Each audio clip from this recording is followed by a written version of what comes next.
Good evening and welcome to Solutionary TV. I am your host, Dr. Tatiana, and I am excited to talk tonight about the things that we don't know. So we don't know what we don't know until someone tells us. And we are in an era of disclosure, and we are in an era where science is breaking through with so many new discoveries. We've got new organs in the body that we've discovered. We have new habitable planets, and the disclosure just continuing to unravel. And so tonight we're going to talk from a place of perhaps what we've always believed about the known universe, which is 95% dark to us, now that we understand that principle as well. Perhaps that there's a lot more mysteries going on with our solar system as well. And we have a guest tonight that would say absolutely and completely and totally true. Tonight I'm excited to invite Dr. Raymond Keller II, a retired history professor that's lived and worked in 44 different countries and has been writing about UFOs and paranormal activity since 1967. He was the founder and the director of Outer Space International Research and Investigation Society, also known as OSIRIS, in California, as well as the publisher and co-editor of the New Millennial Star, a monthly pre-internet tabloid newspaper with a circulation of 7,500 copies. Dr. Keller has 3 books that explore various facets of the conditions and the life on Venus. Yes, Venus in many dimensions, from a perspective of conspiracies, history, theosophy, ufology, and current events, especially space research. Dr. Keller's books, which have received multiple awards, include Venus Rising, which I have been enjoying very much, Final Countdown, Rockets to Venus, and Cosmic Ray's Excellent Venus Adventure. We're excited to have him here tonight. Welcome, Raymond. Thanks for joining us.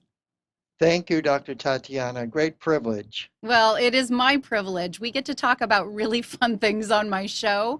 And coming from a place where we believe that all the solutions are available, but have not necessarily been publicly made known to us through mainstream media and through our current systems, it's always exciting to get more information that might create greater clarity about the origins of the soul and humanity and how much more connection we really have to one another. And also in this case, perhaps what connection we may have to space brothers and sisters that may not be that far away. So I'm excited to introduce more about your work. And let's just start with what brought you into such keen focus in studying Venus and then broadening into Venusian history and becoming a contactee.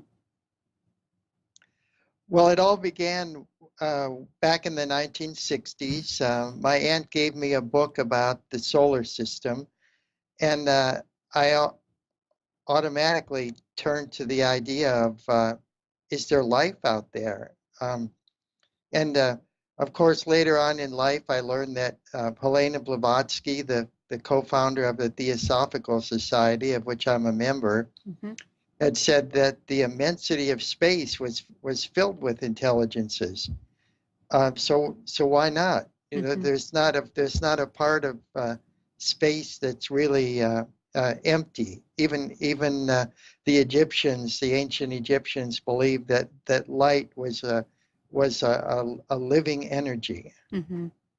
Yes, and that's actually becoming much more understood, at least in some of the high scientific minds and in the publications.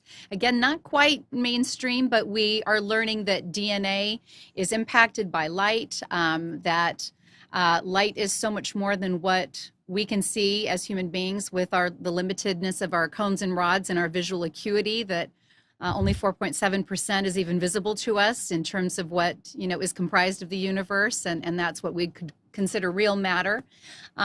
There is so much going on with our solar system right now, Raymond, and there has been such limited understanding about really the interaction between the energies of planets, interplanetary climate change that we're all experiencing during the Great Year right now, what we've been able to see with Hubble's the telescopes and with some of the recent satellite footage and cloaking, and I mean, there's just so much that would leave us to believe that we're all alone here in the solar system, and maybe a lot of agenda that's been trying to concrete that throughout the ages. Tell us what's really going on Venus. Tell us what you know about its history and where we might be bringing ourselves current as we move through some of your wisdom in this show. Oh, thank you, Dr. Tatiana. One of the things that impresses me the most is that there have been 4 nations that have sent a total of 43 space probes to our sister planet Venus. And um, this is more than to any other celestial body in space, any other orb in the solar system, including the moon. And if Venus was the dead, lifeless world that they would have us believe, then why spend billions upon billions of the taxpayers' dollars from all these countries to send these probes there? Mm-hmm. That's a great question. Obviously, that's some of the history that you've done. I've never seen an author do the kind of historical footnoting that you have done. Let's kind of start at the beginning from your first interest in Venus and maybe what some of the esoteric teachings have taught us about life on Venus and its population on Earth. Yes.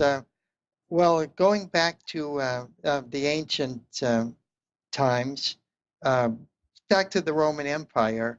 The Roman Empire was founded by Aeneas, who was a general and a refugee from the Trojan War, but the son of the goddess Venus. And he was the founder of Rome, and all of the Roman emperors have credited Lady Venus as being the mother of the empire. The Roman emperors embroidered um, bees, which were bees and doves, which were symbolic of Lady Venus on their robes. When we go through history, the Merovingians, the Cathars, and others were. I'm getting some kind of an echo there.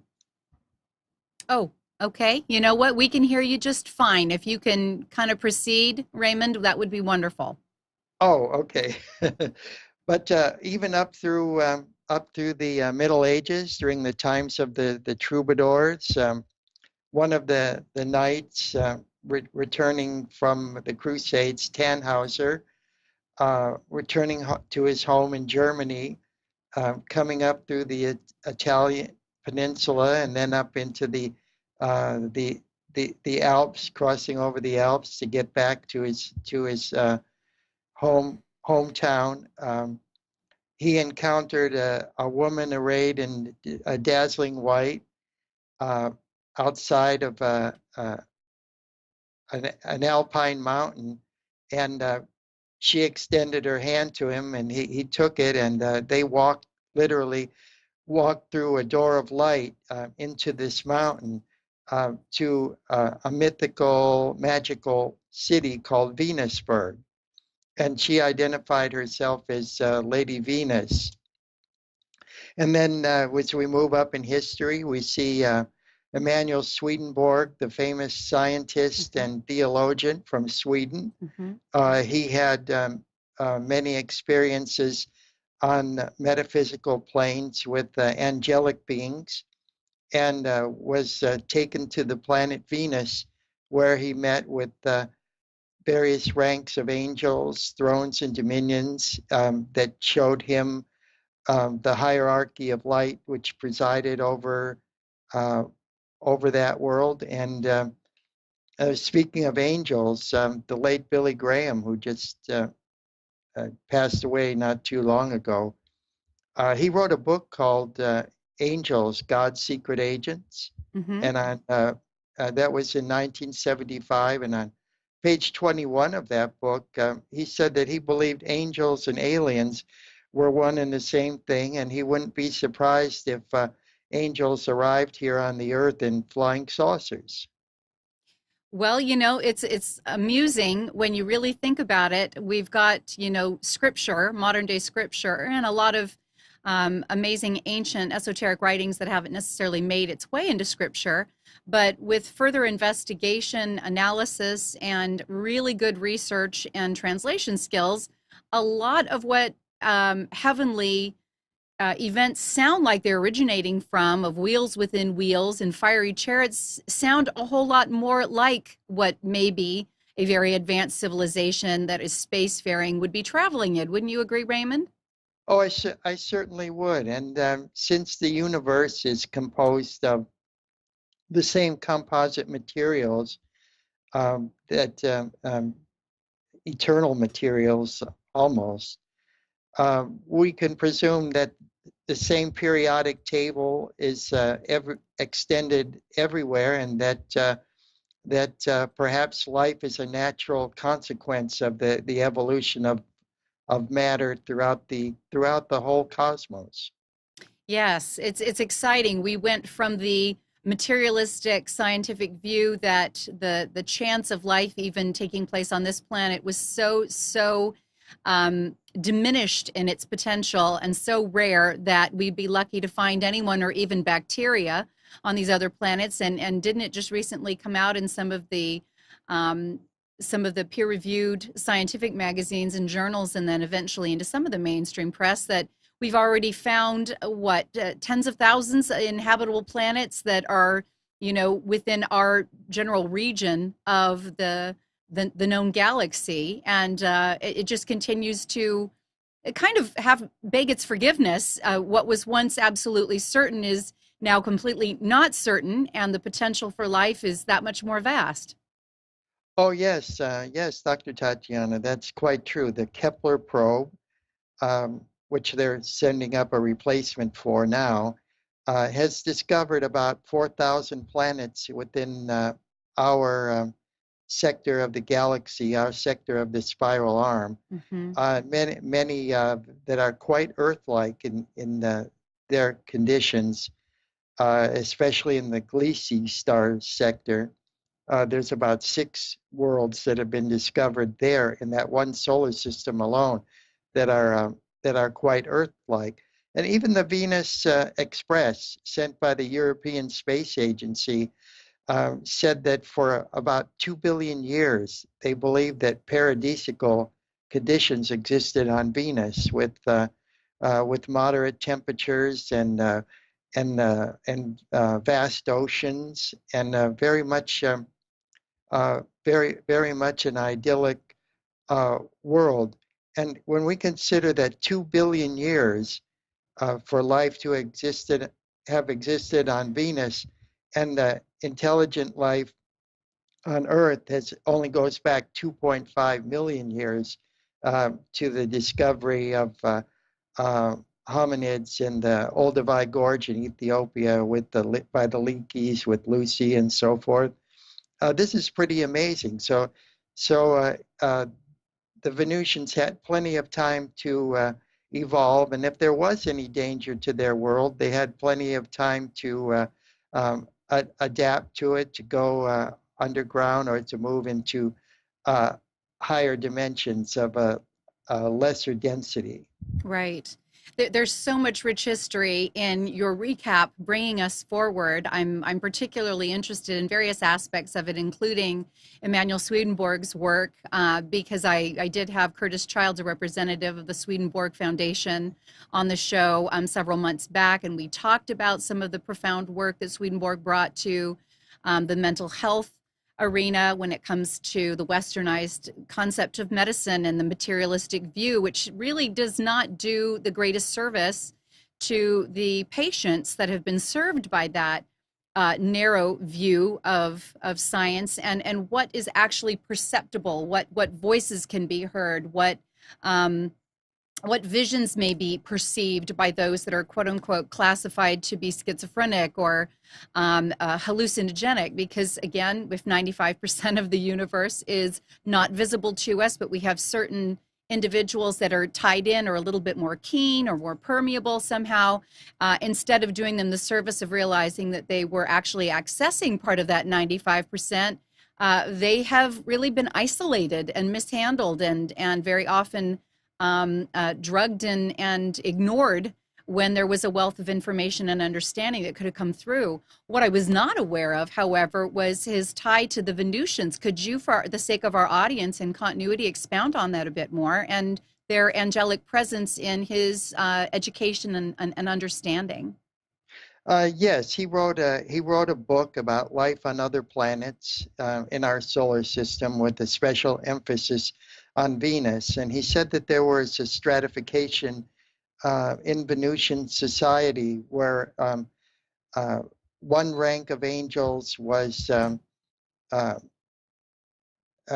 there to teach others that were preparing to incarnate on the earth and uh, other worlds to kind of prepare them for the trip. Well, that's fascinating. So it was kind of like a migrational stopping point from the soul prior to taking on the density of being a 3D human being on this planet. Am I understanding you correctly, Raymond? Yes, that is correct, and some of the higher angels would visit the earth and incarnate as teachers or avatars.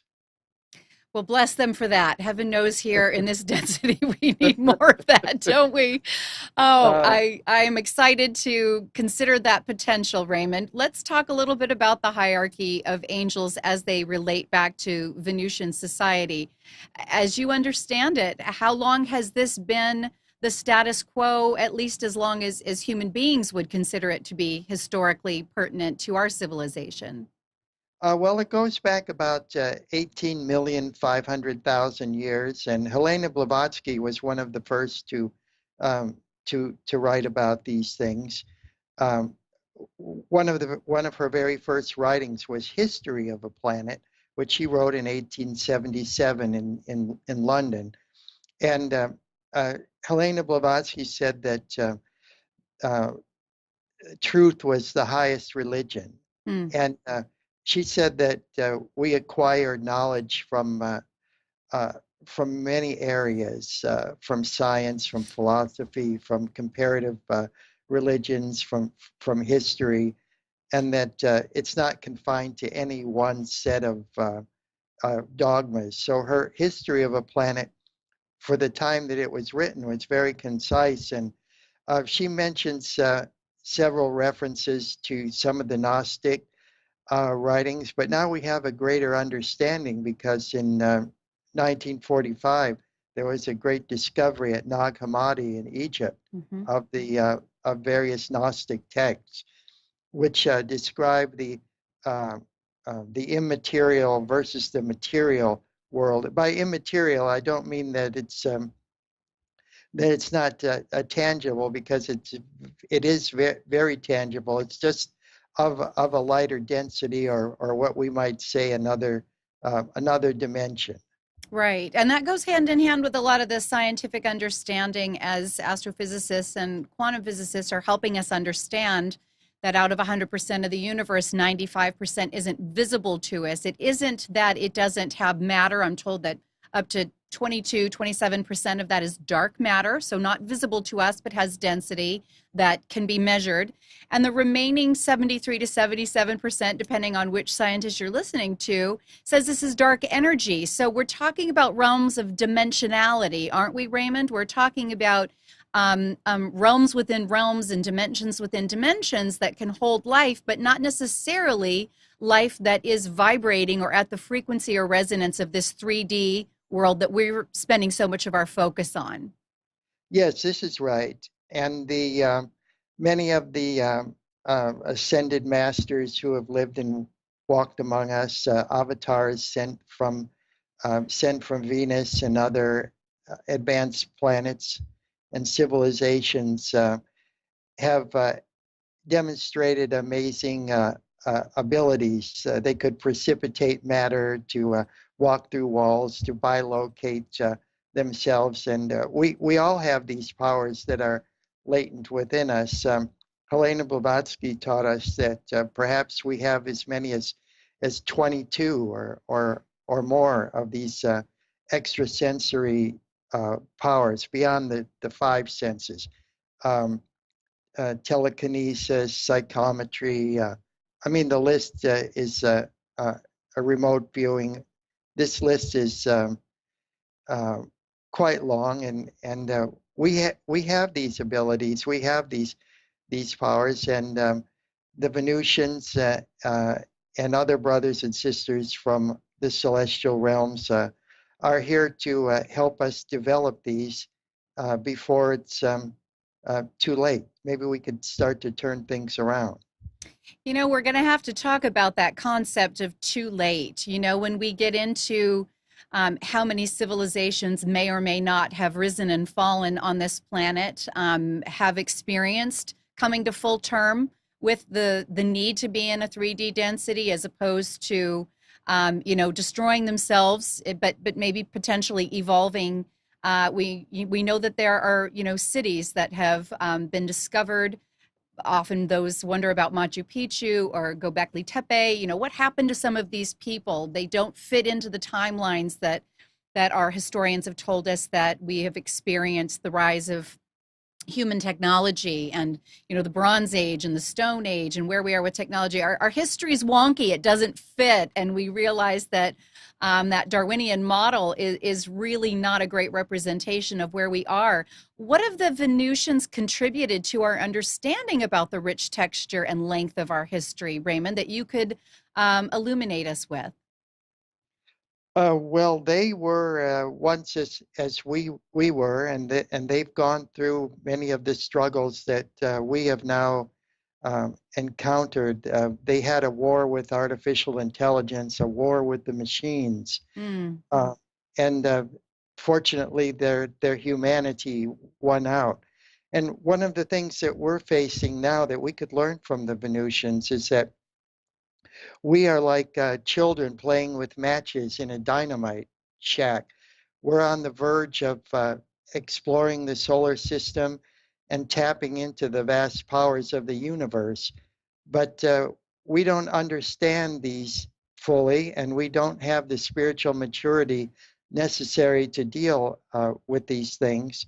And we might very well go the way of the dinosaurs unless we take a pause and listen to our hearts and listen to the message from the teachers that have been sent among us. I would like to talk more about those teachers that have been sent among us. I would understand, and for the sake of our viewers that are new to this work, perhaps, Raymond, let's talk a little bit about what the Venusians look like, how they have personally evolved. Are we starseed from Venus? Have they interbred with human beings? Give us a little bit more background so that we understand some of that richer history. Yes, well, the galactic community is interspersed in our genes. We have a lot of DNA that we don't know what it is, about 4%. They call it junk DNA, but Mm-hmm. it's not junk. I can assure you that. And we have a connection not only with the Venusians, but with the uh, Pleiadians and other star peoples. And we're all a big celestial family. Mm-hmm. So would it be accurate then to say that Lady Venus that has shown up during various ages in human history is always the same lady, or is this kind of more of a monarchy or a hierarchy, and there have been different representatives holding that position? Help us understand that also a bit. Oh yes. Well, on Venus they have 51 um, jurisdictional areas, and they do have a queen that's selected um, every 3 years. That's their current status. Uh, Okay. So that and is it's a matriarchy of sorts, or would yes, that be the right term? yes, it's a matriarchal society, and they dropped some clues here and there. Nikola Tesla, as you know, he was very fascinated with bees and also with the planet Venus. He built a telescope in 1898 and then perfected some later models. And he believed that he was in communication with another species of advanced bees that inhabit Venus. And I looked at the connection between bees and the planet Venus. And one of these connections has to deal with the Fibonacci number Mm-hmm. sequence. For example, um, the orbits of Earth and Venus are always in a direct Fibonacci relationship. Mm-hmm. So for example, for every 8 orbits of Venus, there would be more because it's the inner world. There would be exactly 5 of the Earth. And for every higher Fibonacci number, the next lowest Fibonacci number would be the number of orbits for the Earth. And this is an exact ratio. And then we see the Fibonacci numbers when they're graphed out represent the golden spiral. And many of the UFO crop circles are represented representative of this Fibonacci graphing.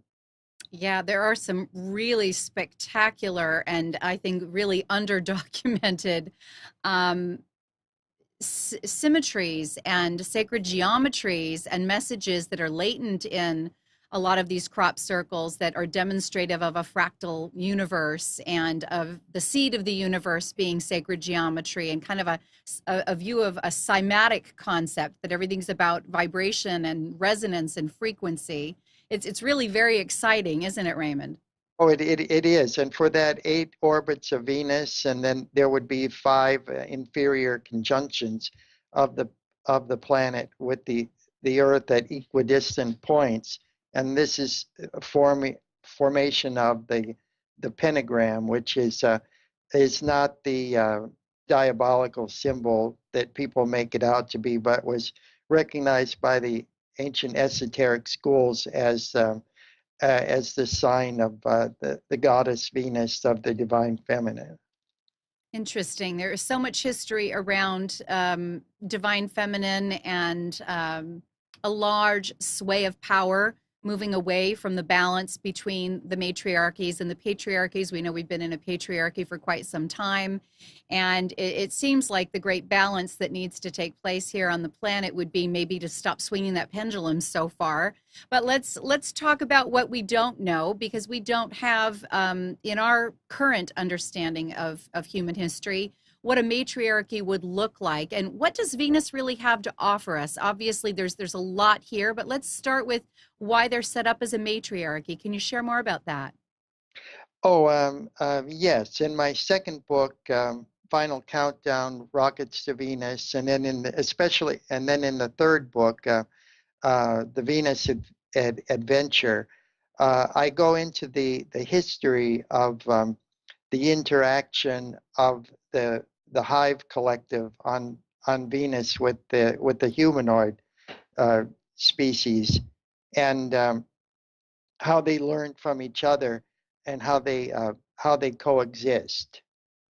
And how is that set up? Is it that it's part of their indoctrination and their education from a very young age to take on this sort of matriarchal understanding? And how does that affect their society? Are there males there also? I think we need a bigger context, Raymond. Oh yes, there definitely are. There are both sexes there, and but it is ruled by a queen, much as the hive. But they have a collective consciousness where we on Earth are more individualized um, in our thinking.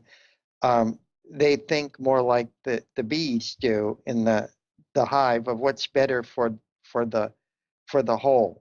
And a lot of people don't realize that bees communicate and they negotiate from the purpose of what's better for the whole versus uh, them each individual Mm-hmm. individual. So if somebody has an idea um, that's better, they'll concede it and work for a common purpose. So, how did you come into such intimate understanding about their history, about their economy, about their governance?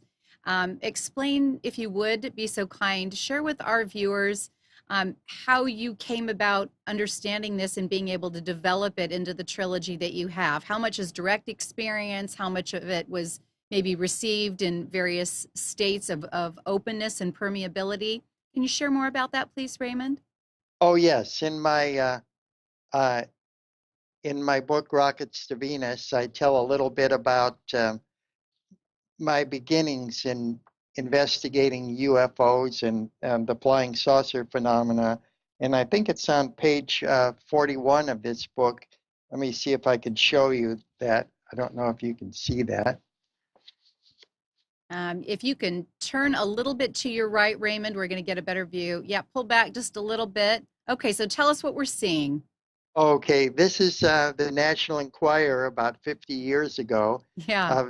That's me in the upper corner there, holding a picture of a flying saucer of a type of Venusian scout craft, and then the bottom picture. My friend and I in high school, we were holding up copies of a flying saucer uh, magazine that we published together Mm-hmm. called The Flying Saucer Report. Earl J. Neff of the Cleveland Ufology Project gave us $30 to start that. We had been on a camp out to the south of Cleveland, down by Walton Hills area, and there was used to be a big railroad trestle there, and um, a craft that we estimated to be about 50 foot in diameter flew over the railroad trestle, Mm-hmm. and um, and we called the local paper, and they said, well, Earl J. Neff is the director of the Cleveland Ufology Project, and he investigates these kind of things. So we went to see him, and then started attending the meetings, and then he gave us some money to start this publication for young people, and then it got uh, published in a Sunday school messenger that we did this, and then the National Enquirer. So Gray Barker of Saucerian Press and Jean Duplantier up in Canada, a science fiction illustrator and the editor of Saucer Space and Science, Gabriel Green of Amalgamated Flying Saucer Clubs of America out in California. They all started to trade information with us, and we went out to investigate reports and everything. And so I began to write articles in my local newspaper, the Bedford Times Register, and so I've been doing this for quite some time. And in the course of these events, I've met many individuals who claim to be from other planets.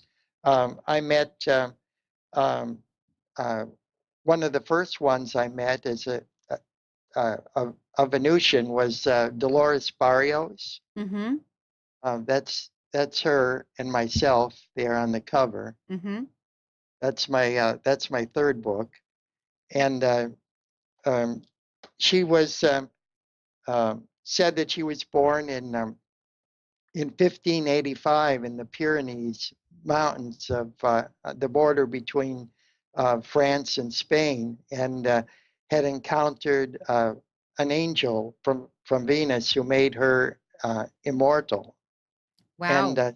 so she's been coming back and forth to the earth and helping people, helping women and children along the way.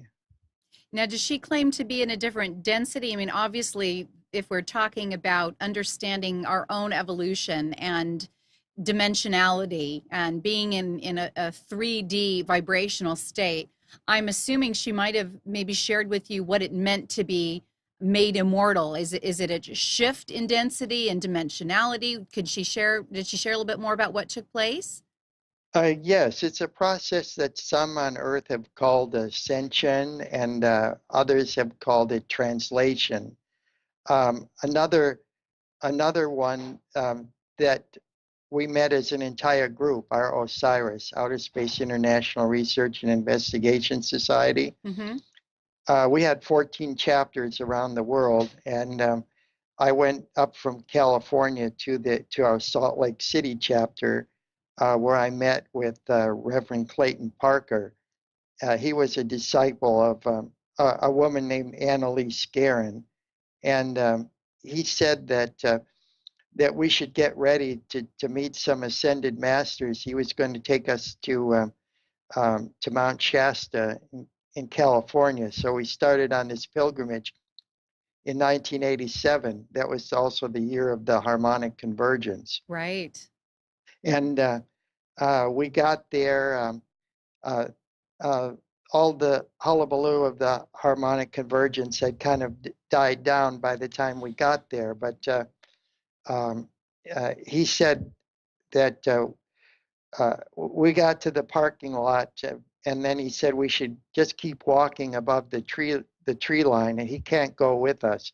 He was 87 years old at the time, but there were 8 of us, and we started walking up there, and then at a certain point, there was a spring coming out of the rocks, and we decided to take a rest. We were above the tree line, and then this woman materialized, and she said that her name was Lady Ankara, and she was there to answer our questions about flying saucers. And she talked to us for about 3 hours and told us many wonderful things about life on Venus and the other planets. And she said that she was part of a team that was uh, forming a colony in the Sirius star sector on a planet called Balaton, which is about 3 times the size of the Earth, and it's mostly mountainous terrain, very similar to that in Mount Shasta. Mm-hmm. And uh, she um, she said that uh, that she was came to the Earth through a stargate that opened up over Mount Shasta, and that if we looked up the side of the hill, we would be able to see these mantises that were from 8 to 15 feet in length, and we did, because she said we were looking at it with our spiritual eyes versus our physical, and that these are the mantises that guard the stargates, Mm-hmm. that connect these portals throughout the universe. And she said that the women um, the women colonists had more advanced telepathy, so they could communicate with the mantises by putting their left hand on the forehead of the mantises, and find out anything they needed to know about any place in the known universe. Wow, this is fascinating. It's amazing because there's a lot of correlation to the mantises with modern day cosmonauts, those that are doing a lot of meditation work, those that are experiencing ritual with indigenous people in plant medicine. You hear about these very intelligent mantis sentient life that guard these stargates. They're actually depicted in a lot of Egyptology and in some of the translated um, documents. I know that you have shared with me, and it's in your book as well, some of the hieroglyphs that show these mantis people that are holding down the stargates, and that is kind of like a, I don't know, an eternal role that they have. Can you speak a little bit more about this, and also why Lady Ankara felt it was important to share that with you? Oh yes, well, she said that it was very important that we understand that the humanoid species isn't the be and end all of life in the universe, that it takes on myriad forms. And just recently, I was probably, I didn't know if I wanted to publish it or not, but I decided to do it. I have the original photographs by August C. Roberts, taken of Commander Valiant Thor and Vice Commander Don and his crew. And then with August C. Roberts' official seal on the back, and then his stamped comments, his typed comments about what was going on at that meeting at Howard Menger's Highbridge Farm for the Flying Saucer Club in 1958. But uh, uh, Commander Valiant Thor was speaking in a click language of the Koshan people of South Africa, and so that with his crew, with the three of his crew members there, and so that the others couldn't figure out what they were talking about. And then I was looking into the traditions and history of the Koshan peoples, and the mantis is considered a god, and the mantis and the bee had an intimate relationship in the mythology of the Koshan um, peoples, and were considered to be transmitters of, celestial wisdom to the shamans. Yes, I know that even the famous and now past Terence McKenna, who was one of the most probably the most celebrated and the most vocal of cosmonauts, would I believe he summated, and forgive me, this is not going to be a direct quote, but through the veils, within veils, there is a godlike mantis looking down at all of us and observing, our Harry Carey human and Earth 3D behavior, and that was the highest that he had gotten in terms of his ability to be able to see beyond what he considered to be the veils of third dimensionality.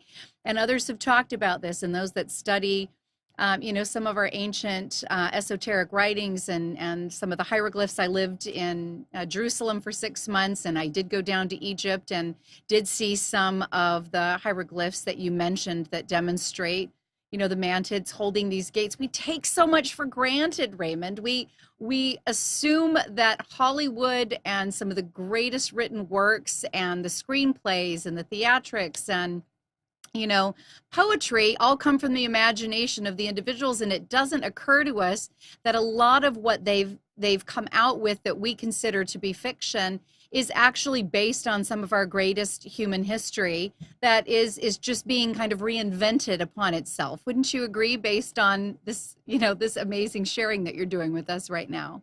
Oh yes, we tend to mythologize as we reimagine reimagine history and interpret it according to our own cultural context. But the tales of gods and goddesses and all these of the ancient days are are beyond myth. Where there's smoke, there's fire, and these things are very real.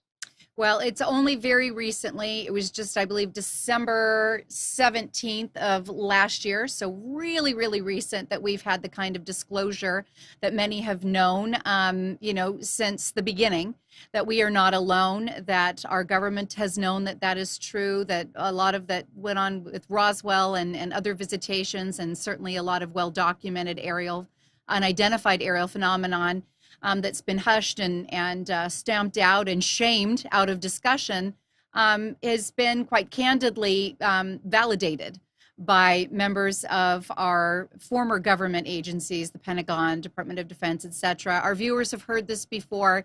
It was like the most uneventful news that ever could have been expected to have come out when it hit mainstream. And I think that that was intentionally that way. But when we really take a look at the fact that this is now just a matter of fact, how much more do we not know that we really need to get caught up on to come out of this infancy that humanity has, going from thinking we were alone in the universe, which seems really ludicrous if you see it spatially, to gosh, we've had neighbors this entire time, and according to our ancient texts, our history and our folklore, our mythology, they've been visiting us the whole time, and perhaps a lot of them are just, literally our neighbors.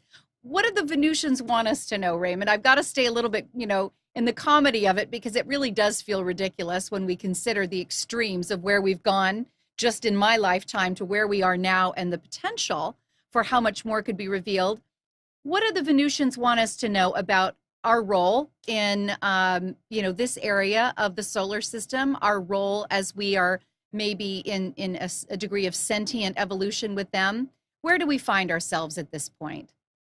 We're in a classroom, and we're in the learning phase right now, and preparatory to entrance into a greater galactic community when the time is right. In the beginning of the program, you mentioned various levels that civilizations rise and fall to. This was expressed by Dr. Kardashev in the former Soviet Union, and he said that there were four levels of civilization, and the first level to attain to is at the planetary level, where energy is shared and utilized on a planet-wide basis. So we're almost at that point now. And then moving ahead to the level of utilizing such information and energy at the level of a solar system, and then a galaxy, and then a universal energies, or interdimensional energies. So we're kind of dabbling even in these other areas. So it's very important right now that we make it into that first level, but that involves a wide degree of cooperation and peaceful coexistence with our neighbors, not only in space but also here on Earth. Right. And one of the things that's a clue in the sacred scriptures that we have of throughout the world is that we haven't been alone. That we've had these we call them angels or demigods or whatever among us all this time, and like Hebrews chapter 13 verse 2 in the New Testament, it says that we should always be kind to one another, because know ye not that ye entertain angels unawares. Yes.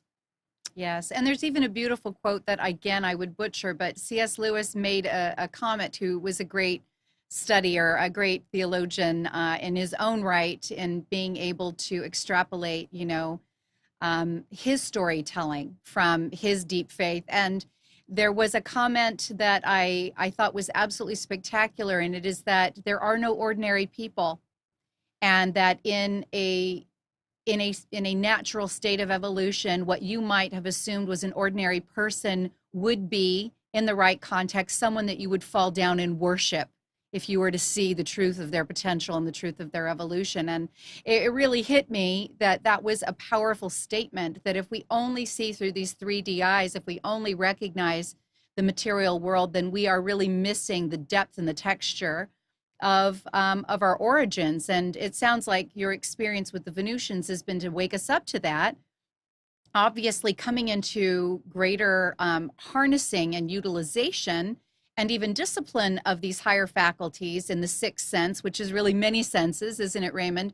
We start to develop that spiritual muscle and be able to utilize it in our physical bodies. I actually teach energy and medical intuition, and it is very much from a place that this is inherent to everyone, that it is accessible for everyone. It isn't a gift, it's a skill set that needs to first be accepted and acknowledged before it can actually be harnessed and embraced and better utilized. Did you find that this was part of Lady Ankara's message or your experience with the Venusians so that we could move into this greater galactic federation, if it were? Oh yes, Dr. Tatiana. In fact, um, when we when we uh, when we departed her presence, um, she gave all of us a hug, and Kay, Kay Studstrup was. We were meeting in her home, and one of the things that we did over there was we would practice psychometry, and uh, Reverend Parker and others brought artifacts from Egypt, and we would see what we could read off of them and so forth. But she took the picture of us as a group surrounding Lady Ankara, and when we got back to Murray, Utah, we took it to a 1 hour photo booth, and she wasn't anywhere to be seen. And we were all huddled around, but there was nobody there. It's like the light went right through her. Hmm. And then Reverend Parker said, "Well, that was Annalise Guerin." Oh, That really? he said he wanted us to know that was Annalise Guerin, but she looked like a teenager. And Annalise Guerin, I mean, Annalise Guerin was born 1 year before Reverend Parker Mm-hmm. in 1898, I think, on July 7th in American Falls, Idaho. But she also became a translated being, and she actually wrote 9 books about these very important subjects. The first one was Ye Are Gods, Mm-hmm. and then others were like Man Triumphant, and all these metaphysical books that teach that teach you how to develop the kind of consciousness that can get you into heaven via the back door. Yes, yes. Which actually is available to us. It is a break in the story and in actually the herd belief system that the only way off this planet is through the death of our vehicle. And I came across her work probably 20 years ago and read Ye Are Gods, and then came across Christine's Mercy's book, Sons of God. And Christine kind of followed after Annalise Scarin, in the understanding that it is the perfection of our behavior, of our character, coming from a place of deep, powerful gratitude, letting go of all resentment, being in total and complete forgiveness, humility, service to others, and also being in that space of gratitude where complaining cannot take roost, which is such an easy thing for we as human beings to experience because the density of this planet can be felt so profoundly in our vehicles and in the emotional state that we're all able to harness. But it was really powerful to me, and I've known for years there's another way to do this. And now it's kind of the rage to look at the idea of ascension and human evolution. We've got this whole transhumanistic view that's going, but for those that are really holding on to the history as it's been laid out to us scripturally and in esoteric wisdom worldwide, there is this light body, ascension body, rainbow body, translated body. That's really what you're talking about, isn't it, Raymond? Yes, exactly, and it's a great hope for humankind because it's our potential, it's our destiny to live among the stars. Well, I'm just wondering why you, in all your grace, are still here with us, Raymond, with all the keys to the kingdom. What is keeping you on this planet? Because I'm ready to sign up for this. How do we get to this next phase of evolution as Lady Ankara and others that you have interacted with have given you that wisdom? Well, I've had the opportunity to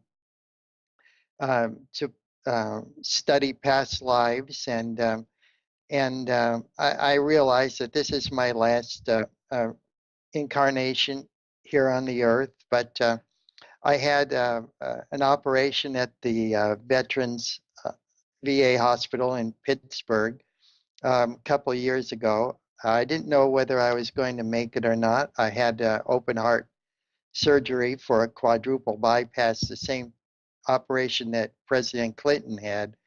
And while I was out, while I was unconscious, I was taken aboard an etheric beam ship above the earth and met my higher self.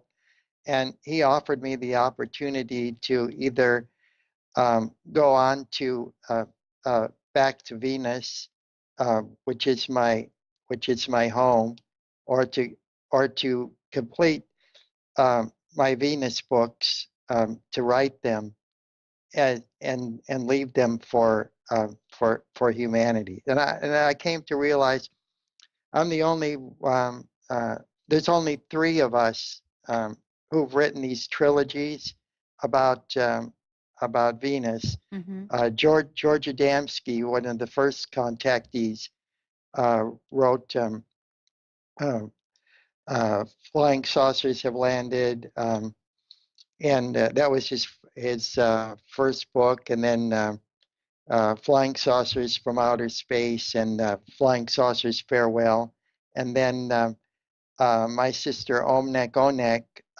wrote a trilogy of books about Venus and life there. And then I wrote these three, Venus Rising, Rockets to Venus, and Cosmic Ray's Excellent Venus Adventure. This coming summer at Mount Shasta, Omnek Onek and myself will be doing a presentation for the From Venus with Love World Conference there on the slopes of Mount Shasta. And we hope that if you have the opportunity to come out there, that you'll do so. Thank you. I'm so glad that you did exactly what I was about to ask you to do. Please tell our viewers where they can find your books, what the title of those books happen to be, and some of the events you have coming up. I am very much in support of Rob Potter, who is with Promise Revealed and Prepare for Change, and the conference that he's doing. He's been a guest on the show, as has also Dr. Scott Werner and Shari Lynn. And we're thrilled to have you. It's kind of like getting a fuller, richer tapestry and picture of what's going to be offered there.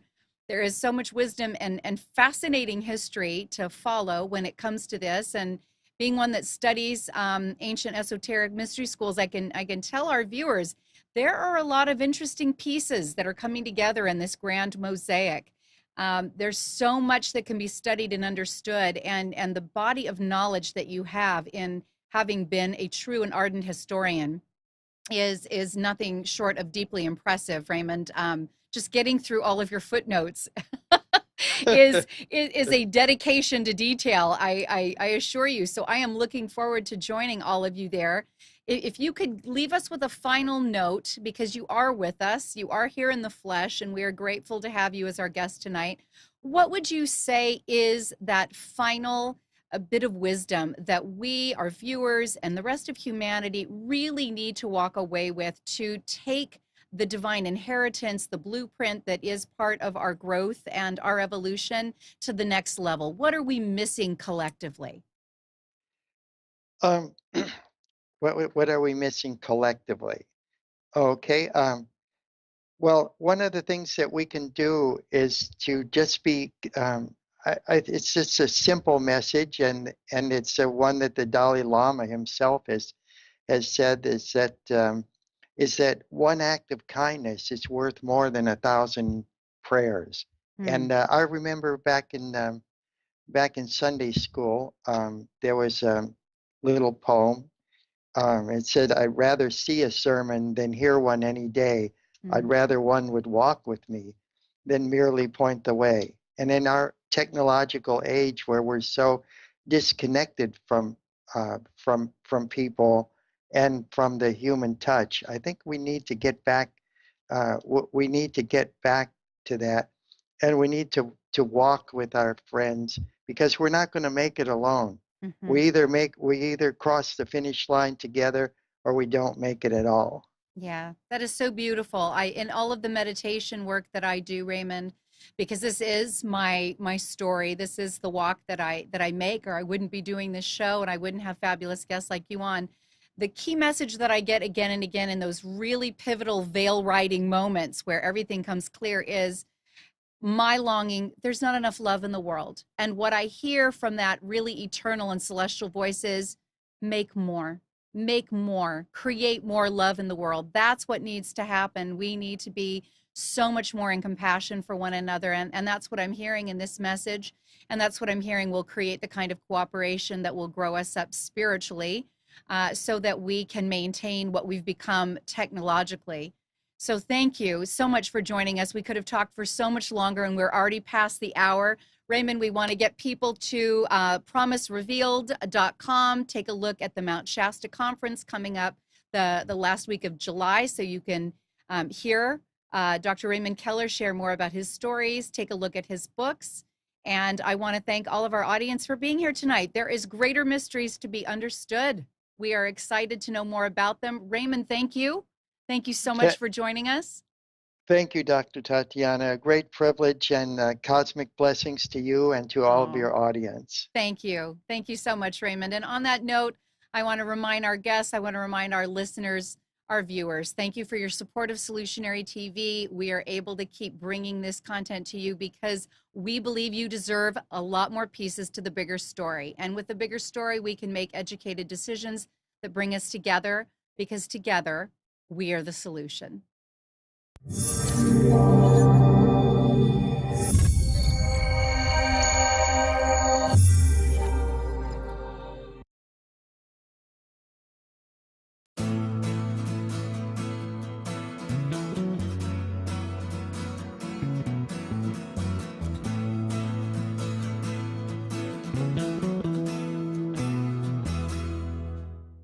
You are tuned to the Nissan Communications Network. If you tuned in too late, you can always watch each program in its entirety or download an MP3 audio file of it in the archives section at nissancommunications.com. Don't forget to subscribe to our YouTube channel, follow us on Twitter, and like us on Facebook. Sponsored by Telestream's Wirecast software, StreamingGear.com, Carolina Apparel, and DeltaForce.net.